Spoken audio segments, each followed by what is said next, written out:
I just want to go through the incidents. Yeah. In the fact that the Italian officials dropped the ball early in this one, didn't they? Because the elbow should have been a red card. So, I mean, Costa was lucky. I mean, he saw a red miss, and why he saw a red miss is, up to subjective debate. But he saw a red miss. The referee, I think, should have issued him a red card for the elbow, for sure. Should have issued him a red card for the headbutt, again, for sure. And he's standing within, 2 or 3 feet of it? So he saw the incident, but chose not to. He saw it because he gave him a yellow card for that. Absolutely right, absolutely right. So I think he was being most lenient there. It clearly didn't have the effect on Costa it should have done in terms of tempering them. And it leads on to this third and final But it doesn't matter, does it? I mean, you can reprimand the referee but not refereeing the situation properly at the time, but it doesn't really matter because VAR was there and VAR was implemented. Yeah. I have to say, watching the game, and at that point, I thought we were witnessing some Juventus love-in. I really did, and I thought, well, I know the VAR's there, and this is taking a hell of a long time, and we didn't see a replay for quite a while, and I thought, well, are we going to smooth over this or not? But fair play, they went back, they took the time, and they looked at it, so they got it right. The official missed it, and he'll have to maybe answer to the authorities on why he gave a yellow card when it was clearly a red.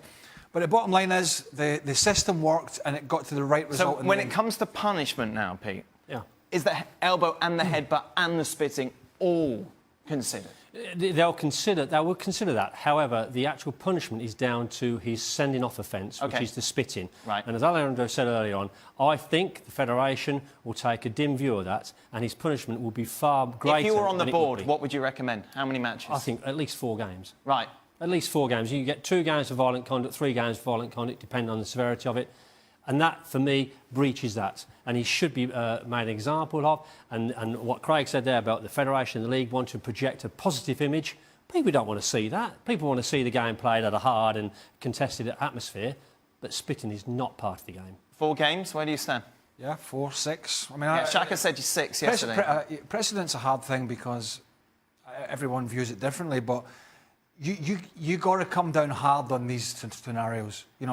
Particularly the spitting incident at the end. I think they have to take a view in all the incidents separately and then add on the spitting at the end. I really do. And, I don't think Douglas Costa or Juventus should have any complaints. And I think I'd be surprised if it's not at least 6 games. To your point about what Serie A is trying to project, it's only in the last couple of seasons that we've begun to appreciate Serie A as we did back in the 90s. They're sort of making a comeback. Well, if indeed it's a comeback and you want to present yourself and you want to position yourself in the market, this sort of thing, again, you have got to make an example of it. It's not accepted. This is our product. This is not part of our product. We're going to separate ourselves from that. It really is one of those games as a football fan, you cannot wait for it to happen. No, and particularly if you watched, we know PSG are going to be attacking, but if you watched, for those that saw Liverpool at the weekend, 2-1 the scoreline against Spurs, but really and truly it should have been 4 or 5 and dead and buried. Going forward, they look great. They've actually defended quite well. Unlike, I disagree with some of the comments from the UK about the squad. I think the squad is deep and looks as good as it has for a long time. He can make changes. I mean, it's going to be a big test for them. I think this is a big test for them to see how far they can take Man City this year. What's your prediction for them? Is it going to be like a 4-3? Like, what sort of match are you expecting? Yeah. 4-3? I think it's hard to tell. Just goals. Goals? Who's going to win the game? I think Liverpool are good enough to win it. I really Liverpool? do. I haven't watched them at the weekend. I really do. Ali? I think what we learned from Liverpool last year in Champions League is the energy with which they play in Anfield in one of these sort of magical nights of Champions League. If they're able to recreate that, then themselves are going to create problems for PSG. The only issue that I have with Liverpool tomorrow is that if they get too excited, because then you start pushing forward, and it's not just anybody coming your way on the counterattack. It's Mbappe, and it's Neymar, it's Edinson Cavani. It's a different level of talent that one you see on a week in, week out in the Premier League, okay? Because you're not going to tell me that Burnley offers you the same thing here. It's not Brighton. No, it isn't. It's PSG, a different level of team, and a team that if they get themselves right, PSG that is, they're talented enough to make it all the way in this competition. So if Liverpool attacks PSG, they don't do anything with the attacking opportunities, like they sort of mishandle some of those attacking opportunities against Spurs. You don't get anything on that end. Counter-attack goes this way, and now it's Mbappe getting on that bicycle. Good luck with that. How would you have coped officiating Mbappe in his pace? Oh, well, You should anticipate it and make sure your assistant's helping you out as well. Because if you're stuck for pace there, who knows? But tomorrow, let's just hope the game is about the players and the players' skill factor, and the referee team don't make an appearance. Inarguably, the tie of the round in the Champions League as the group stage gets back underway. Liverpool taking on PSG at Anfield. Ali, where do we start with this one? Do you see a threat from PSG ruining a massive night on Merseyside, or do you see the Reds coming through? There is a threat. You have in PSG a team that can attack you from all sorts of different angles. Cavani can score goals, Mbappe can score goals. Neymar certainly is a guy that can do a whole lot of things, can frustrate you, but can also score goals, can do some magical things, and then can do other things that perhaps can get under the skin of Liverpool. As for Liverpool, playing at home, you just feed off that energy at Anfield and make it a special night. And if you do so and you force PSG into mistakes coming out of the back, maybe you give yourself a better chance. What they cannot do, however, is miss the opportunities that they miss against Spurs over the weekend. They have to be better in front of goal. They have to be clinical and sharper in front of goal. If they do that, I think they'll be fine. Anfield and the energy of Liverpool, I think, will be good enough. Napoli might have something to say about both of these sides qualifying from the group. And it's a little early to talk about their real chances going forward, but Liverpool have obviously built themselves a team that can challenge for the Premier League, you would think, this year. PSG seemingly walking it in Ligue 1 again under a new coach. Both of these sides will really want to be in that final come May. They will, and when you are Liverpool and you've had the taste of it, you've been there, you were so very close, you've gone through the whole to all the stages of this competition. Getting all the way back there is going to take some work and it's going to take some doing. As for PSG, they came up short. They came up short in an area in which you simply cannot do, and that is when you play a team like Real Madrid, as they did last year in this competition. They thought that they were better than Real Madrid, that they were just going to play themselves their way around Real Madrid, and it just didn't happen. It had to be a learning experience for PSG.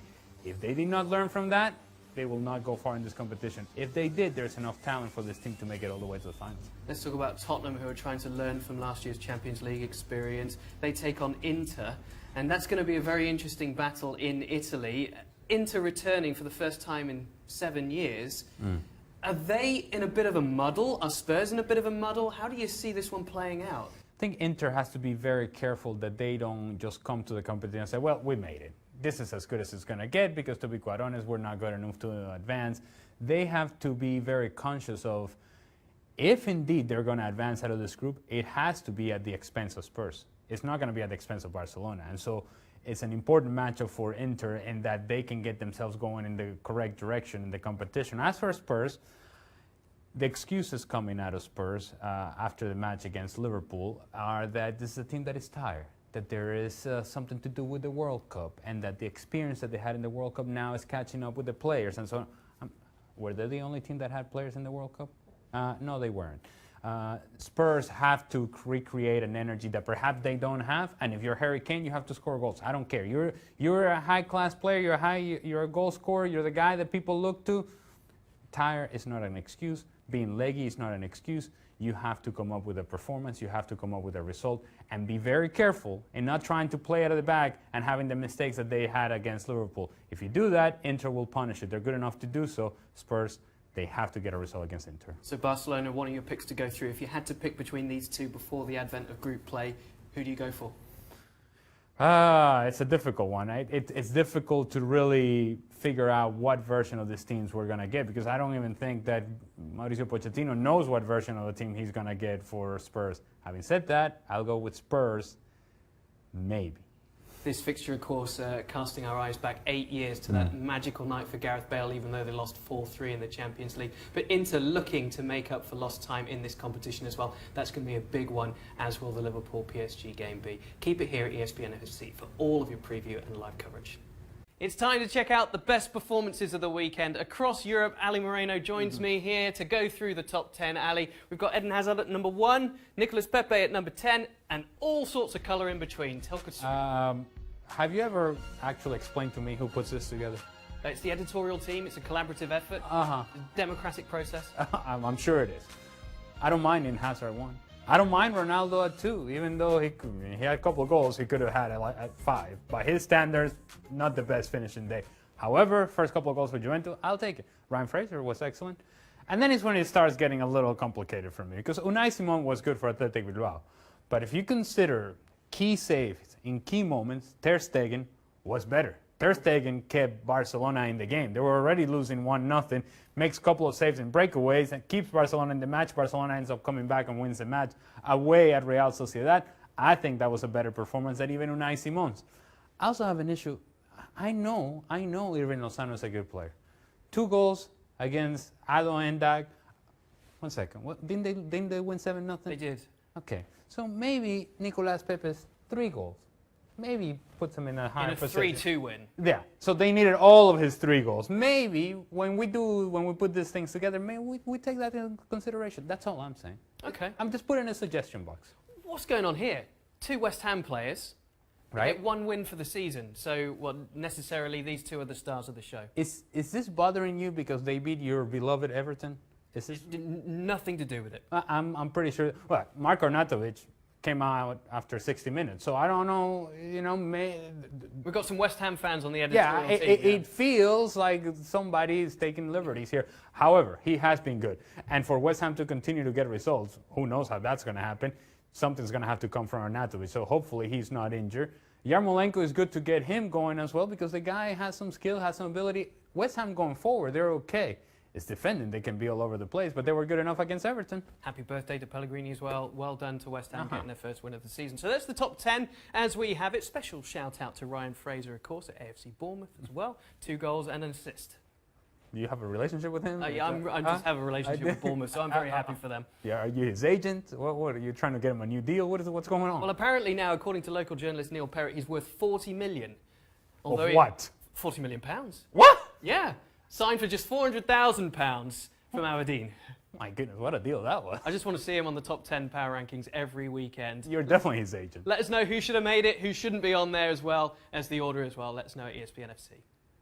There's no shortage of Champions League action as the group stage gets back underway for this season's competition. Ali Moreno with me as we try and go head-to-head. We'll see how we do over the 8 games on Tuesday. Supposed to be head-to-head? Yeah. Oh, all right. Okay. Let us know how you think it's going to go. Barcelona against PSV. Okay. Do I have to explain this or no? Okay, well, guys, I'm not gonna waste my time with this then. I'm going there as well. All right. All right. Moving on. Even though PSV won 7-0 this weekend. Yeah, they're looking great. Fantastic. Mark van Bommel as well. Yeah, it's former Barcelona midfielder. The least Barcelona player that you could think of, but it's not gonna work. Barcelona. Into Spurs. I would say Spurs because I think eventually they're gonna go through, but Inter will start with a win. Inter will start with a loss. Oh. Monaco against Atletico Madrid.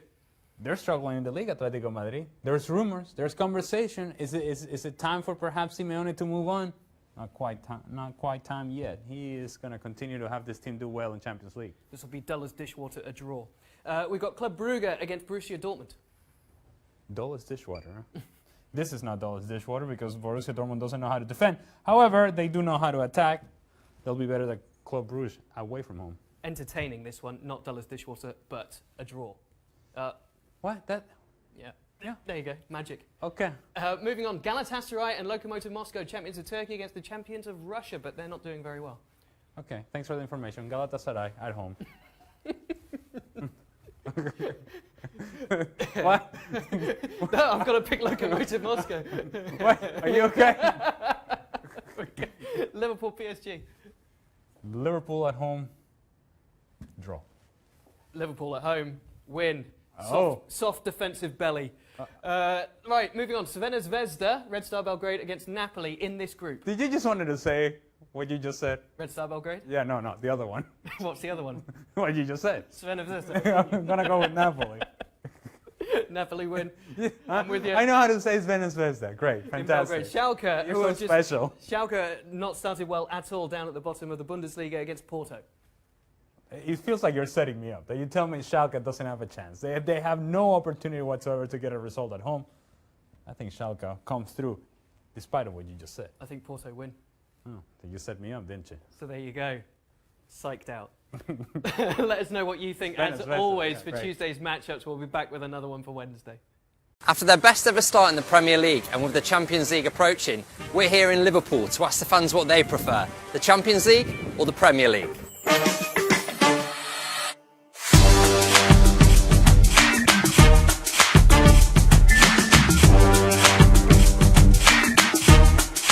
think of the Premier League. I think we better win the Champions League. Premier League. Premier League. I would rather win the Champions League. Premier League. Definitely the Premier League. Premier League or Champions League? What are you going for? The Premier League. 100% Premier League. Probably say Premier League, only because it's been so long since we've won it. So it's a constant source of embarrassment, you know, with United and all the bragging rights and that kind of thing. We'd probably pick the Premier League only because it's been so long since we've not won it, but I think we'll win both anyway, so it doesn't matter. Premier League, because we haven't won it for 28 years, and to do it, it'll be brilliant. I think it's about time that Liverpool wins the Premier League again. They have the quality now, so that would be nice. But they can win the Champions League as well. It'd be the best thing for them, won't it? Because Champions League, they keep getting up there and then it all fails. The last time Liverpool won the championship, I was actually sub here when they got presented with the trophy, believe it or not. Really? I played for Derby County, yeah. Long time ago. I think Klopp will want to win both. I don't think he'll have a preference for either. I think he's the type of man who, you know, he goes out to win and dominate, and he's done that at Dortmund, and hopefully he's going to do that at Liverpool. So we have to play football. I think we will.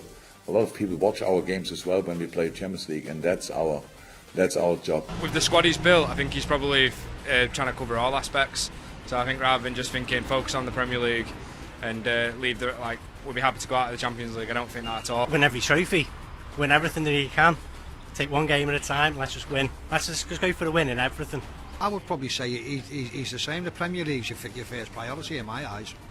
I don't know, I think he'd want both. Oh, he'll try to balance it both. He wants it all, but he's doing a good job. So of course Liverpool fans want to win it all, but it's pretty clear after 28 years that the Premier League is the priority.